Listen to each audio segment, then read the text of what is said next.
Alright, first part of the series I'm going to do a video on just a thorough as clean for the exterior and interior of this car. Probably take me a couple of days, so after I've done that I'll probably do the same thing with the Subi. I've actually already started with the Subi. I started cleaning the engine bay, but yeah, this should be reasonably satisfying because this car is filthy, so yeah, let's get to it.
as clean as she's going to get today.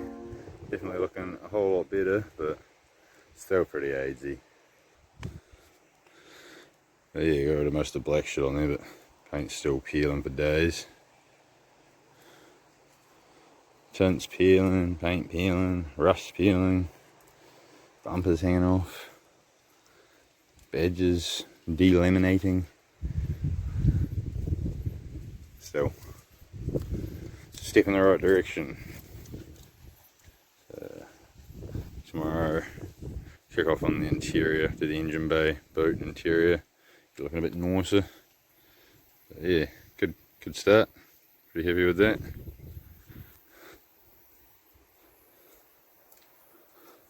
Let's just sort of see what you're working with at least.